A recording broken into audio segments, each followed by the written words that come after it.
Sir ಹೇಗಿದೆ sir trend? Davanagere ದಕ್ಷಿಣದಲ್ಲಿ ಚೆನ್ನಾಗಿದೆ.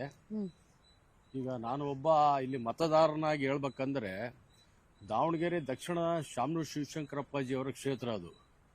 ಮೊದಲಿಂದನೂ ಅವರು ಈಗ 6 ಸಲ MLA ಆದಾಗೂ ಅಲ್ಲಿದ ಜನತೆ ಎಲ್ಲಾ ಸಮಾಜದ ಮುಖಂಡರ ನಾಯಕರು ಶಾಮನೂರು ಶಿವಶಂಕರಪ್ಪಾಜಿ ದಿವಂಗತರು. ಅವರು ಮಾಡಿದಂತ ಕೆಲಸಗಳು ಇವತ್ತು ಜನ ಮೆಚ್ತಾ ಇದ್ದಾರೆ. ಅಲ್ಲ, ಈಗ ಶಾಮನೂರು ಶಿವಶಂಕರಪ್ಪನವ್ರದ್ದು ಆಗೋಗಿದೆ, ಇವತ್ತು ಪ್ರೆಸೆಂಟ್ ಮಾತಾಡ್ರಿ. ಪ್ರೆಸೆಂಟ್ ಅಂದ್ರೆ ಶಾಮನೂರು ಶಿವಶಂಕರಪ್ಪಾಜಿ ಅವರು ಇದಾದ್ಮೇಲೆ ಈಗ ಬೈ ಎಲೆಕ್ಷನ್ ಬಂತು. ಬೈ ಎಲೆಕ್ಷನ್ ಆದಾಗ ಅವರು ಅಲ್ಲಿ ಒಬ್ಬ ಸಮರ್ಥವಾದ ಒಬ್ಬ ವ್ಯಕ್ತಿ ಬೇಕು. ಸಮರ್ಥ ಅಂತ ಹೇಳಿ ಅವರು ಕಾಂಗ್ರೆಸ್ ಅಭ್ಯರ್ಥಿಯಾಗಿ ಸಮರ್ಥ ಅವರು ನಿಂತಿದ್ದಾರೆ. ಅವರು ಒಳ್ಳೆ ಯುವಕರು, ಒಳ್ಳೆ ಕೆಲಸಗಳು ಮಾಡ್ತಾ ಇದ್ದಾರೆ.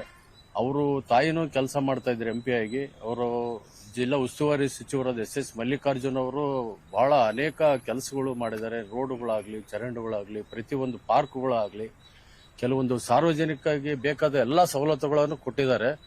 ಅದಕ್ಕೋಸ್ಕರ ಈ ಸರಿ ದಾವಣಗೆರೆ ದಕ್ಷಿಣ ಕ್ಷೇತ್ರದಿಂದ ಸಮರ್ಥ ಅವರು ನಿಂತಿದ್ದಾರೆ. ಒಳ್ಳೆ ವ್ಯಕ್ತಿ ನಿಂತಿದ್ದಾರೆ. ಅವರು ಬಹಳ ಒಳ್ಳೆ ಲೀಡಿಂಗ್ ನಲ್ಲಿ ಬರ್ತಾರೆ.